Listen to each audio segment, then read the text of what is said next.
배나영의 보이스 플러스. 프랑스에서는 해겔의 미학 연구를 기본으로 해서 연극, 회화, 무용, 건축, 문학, 음악을 6개의 기본 예술이라고 부릅니다.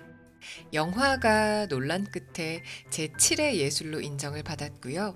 다음으로 사진이 제8의 예술로 여전히 논란을 자아내고 있죠. 만화가 제9의 예술로 자리 잡는 중입니다. 그렇다면 조각은 어디에 들어갈까요?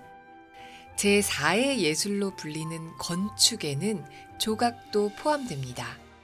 서양의 조각 예술은 건축물을 장식하는 용도에서 시작되었기 때문에 넓은 범위의 건축 안에 포함이 돼 있죠. 그렇다면 정말 건축은 예술일까요?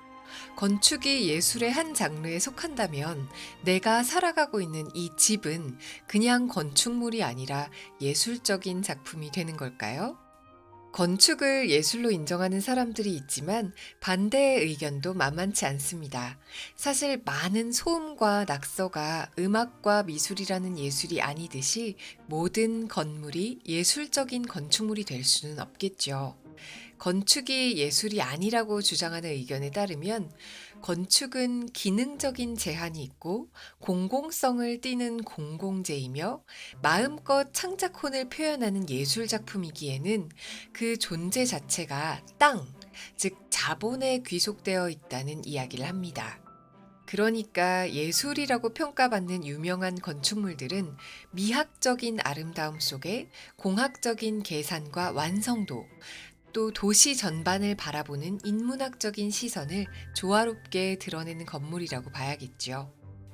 예술 상호 간의 구분이 모호해지는 현대사회에서 건축이라는 예술은 공간 예술에서 시간 예술로 그 의미가 확장되고 있습니다.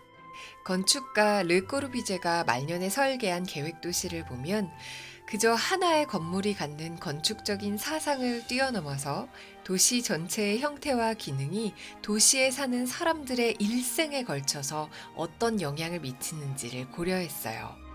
도시 계획과 건물의 설계에 공간뿐만이 아니라 인간의 삶과 시간의 개념이 녹아나는 거죠. 우리가 살아가는 공간이 우리가 살아가는 삶에 영향을 준다는 인식이 집에서 도시 전체로 확장되고 있구나라는 사실을 TV 프로그램을 보면서도 느껴요. 예전에는 집이라던가 어떤 거주 공간에 대한 방송을 한다면 대체로 부동산이나 아파트에 대한 관심 아니면 인테리어에 초점을 맞춰서 살기 좋은 집을 꾸민다던가 유명한 연예인들의 살림집을 들여다본다던가 러브하우스 같은 집 자체에 국한된 방송들이 많았는데요. 최근에 여행 프로그램이나 알쓸신잡 같은 교양 프로그램을 보면 사람이 사는 거주 공간 외에 동네의 거주 문화, 동네의 골목길, 도시의 큰 길과 광장, 하나의 특정한 건축물이 주변과 도시에 미치는 영향을 두루 살피면서 도시를 전체적으로 조망하고 있어요. 우리가 알게 모르게 산소를 포함한 공기에 둘러싸여 있는 것처럼 우리는 인식하든 인식하지 않든 건물 안에서 살고 있죠. 그리고 건물을 둘러싼 도시 환경에서 생활하고 있고요. 그래서 이번에는 건축가들이 갖는 공간에 대한 생각을 한번 들여다볼까 해요. 그럼 건축에 관련된 책들 무엇이 있는지 한번 같이 살펴봐요.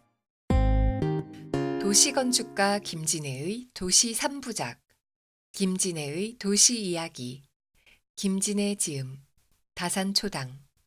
원래도 유명하셨지만 알쓸신잡 시즌3에 출연하시면서 더 유명해진 김진애 박사님의 책입니다.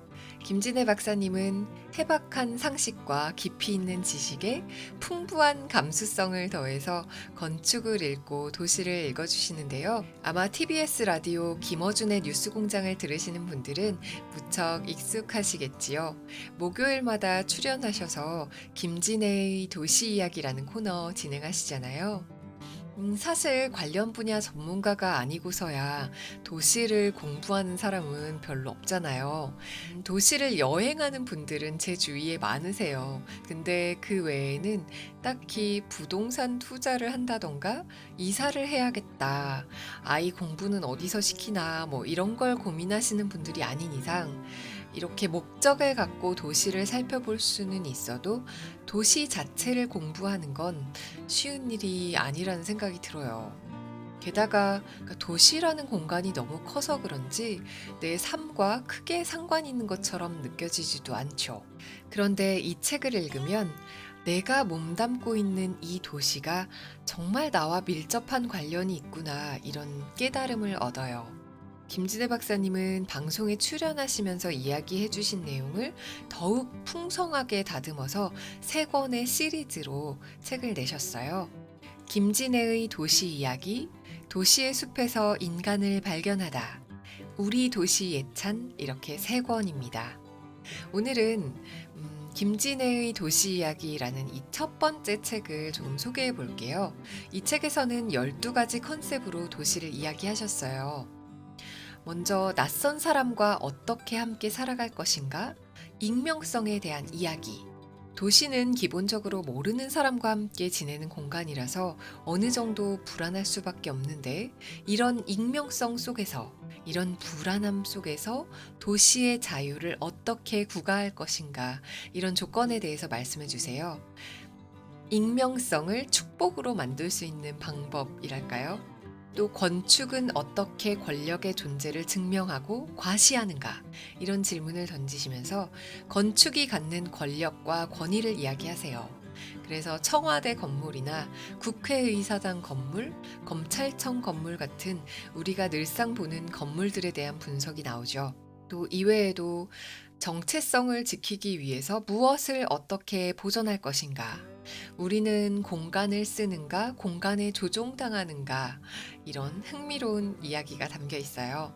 이 책을 읽으면 무엇보다 내가 사는 동네, 내가 사는 도시를 조금 더 긍정적인 마음으로 바라보게 돼요. 나의 미래와 도시의 미래를 연결지어 생각할 수 있는 그런 넓은 시야를 주는 듯 합니다. 또 김진애 박사님의 두 번째 책인 도시의 숲에서 인간을 발견하다라는 책은요, 세계의 도시와 우리의 도시를 대비해서 읽어보는 책이에요. 마치 해외여행을 하는 기분으로 읽어보시면 좋겠고요. 세 번째 책인 우리 도시 예찬은 우리나라 도시들의 22개 동네에 대해서 소개하시는데요. 마치 주말 나들이를 가는 기분으로 읽어보시면 좋겠네요. 살고 싶은 공간, 행복해지는 공간. 어디서 살 것인가? 유현준 지음, 의류문화사. 알쓸 신잡 시즌2에 출연하셨죠. 여행을 떠난 도시에서 공간을 바라보는 새로운 시선을 알려주셨던, 그래서 큰 인기를 끌었던 유현준 건축가의 책이에요. 전작인 도시는 무엇으로 사는가라는 책이 쉽고 재미있는 건축 이야기를 들려주었다면 어디서 살 것인가라는 이 책은 어떤 공간이 우리를 행복하게 하는가에 대한 질문을 던져줘요. 왜 이런 말 있잖아요. 여행지에 가장 빨리 도착하는 방법은 비행기를 타고 가는 것이 아니라 사랑하는 사람과 함께 가는 것이라는 말 있죠. 마찬가지로 어디서 살 것인지에 대한 답은 얼마나 비싼 동네에 살 것인가, 얼마나 좋은 브랜드의 아파트에서 살 것이냐가 아니라 우리가 원하는 삶에 부합하는 공간이 어디냐에 따라 달라지겠죠. 유현준 건축가는 이 책에서 우리나라 학교 건물의 구조가 교도소의 건물 구조와 똑같다고 지적을 하면서 본문을 시작합니다. 네, 저도 참 이 부분을 읽을 때 안타까웠어요. 읽다 보면 공간이 사람을 만든다라는 말이 참 절실하게 와닿는 책이에요. 이 책을 읽으며 우리 모두의 공간, 우리 모두의 도시에 대한 생각을 공유하면 좋겠다는 생각이 듭니다. 인문학적 건축 이야기. 건축. 음악처럼 듣고 미술처럼 보다. 서현지음. 효형 출판. 건축과 대중 사이의 간극을 허물기 위해 꾸준히 책을 쓰시는 서현 건축가의 책입니다. 이 책은 1998년 초판이 나온 지 15년 만에, 또 개정판이 나온 지 10년 만에 나온 재개정판이에요. 그래서 책 속에 서울대학교 미술관, 또 이화 컬처 컴플렉스라고 하죠. ECC, 그리고 쌈짓길 이렇게 세 곳이 추가되어서 나왔어요. 계속해서 개정판을 낸다는 뜻은 그만큼 책의 내용이 시대와 상관없이 의미를 지니기 때문이 아닐까라는 생각이 들어요. 건축 분야의 도서로서는 드물게도 스테디셀러이자 베스트셀러이기도 한 책이에요. 이 책에서는 어떤 예시가 나오냐면요. 벽에 못을 하나 박을 때 우리 굉장히 고민하잖아요.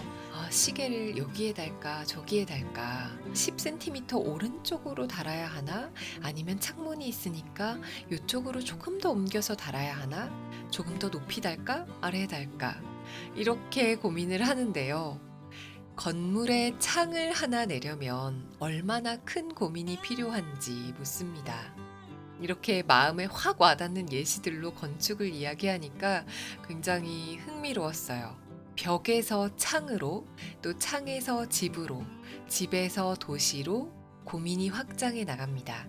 건축은 인간 정신의 표현이라고들 하는데요. 건축이 어떻게 우리의 가치관을 표현하고 사고를 표현하고 또 인간 정신을 표현하는지 이 책을 한번 읽어보시면 재밌을 듯 합니다.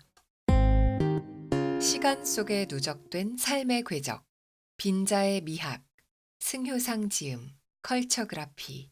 승효상 건축가는 건축사무소 1호제의 대표로 굉장히 유명하시죠. 그리고 15년 동안 김수근 건축가의 문화에서 일한 제자이시기도 하고요. 그래서 이 승효상 건축가님이 쓰신 책들이 굉장히 여럿이지만 빈자의 미학이 2016년에 20주년 개정판으로 다시 나와서 소개해드려요. 빈자의 미학이란 말이 좀 생소하실 텐데요. 가짐보다는 쓰임이 중요하고 더함보다는 나눔이 중요하며 채움보다는 비움이 중요하다는 승효상 건축가의 철학입니다. 덧붙이기보다는 비워냄으로써 차오르는 힘을 느끼고 적당히 불편하고 적당히 떨어져 있어서 더 많이 걷고 더 많이 나누게 되는 그런 건축에 대한 생각이 담겨 있어요. 또 건축가의 이런 철학이 반영된 초기 건축 11점도 실려 있지요. 건축학도들의 살아있는 교과서라고 불리는 수졸당에서부터 충남 당진의 돌마루 공소, 또 저자의 스케치와 설계도도 실려 있습니다. 세계의 아름다운 건축물도 소개되어 있으니까요. 좋은 삶은 좋은 건축에서 자란다 라는 말을 곱씹으면서 찬찬히 읽어보시지요. 배나영의 보이스 플러스, 오늘은 도시와 건축에 대한 책들 살펴봤어요. 김진애 박사님의 책 3권, 김진애의 도시 이야기, 도시의 숲에서 인간을 발견하다, 우리 도시 예찬, 이렇게 살펴봤고요. 유현준 건축가의 어디서 살 것인가, 서현 건축가의 건축, 음악처럼 듣고 미술처럼 보다, 승효상 건축가의 빈자의 미학까지 이렇게 공간에 대한, 건축에 대한, 또 도시에 대한 여러 가지 생각 들여다보았습니다. 건축을 특정한 학문으로서 깊이 들여다보지 않더라도 내가 살고 있는 세상에 대한 관심의 지평을 조금 넓히고 내 삶의 시간들을 예술의 영역으로 끌어올릴 수 있다면 참 좋겠지요. 오늘 책을 읽는 공간, 책을 읽는 시간이 따뜻하고 행복하시길 바랍니다. 구독과 좋아요, 댓글, 알림 신청까지 부탁드릴게요. 배나영의 보이스 플러스.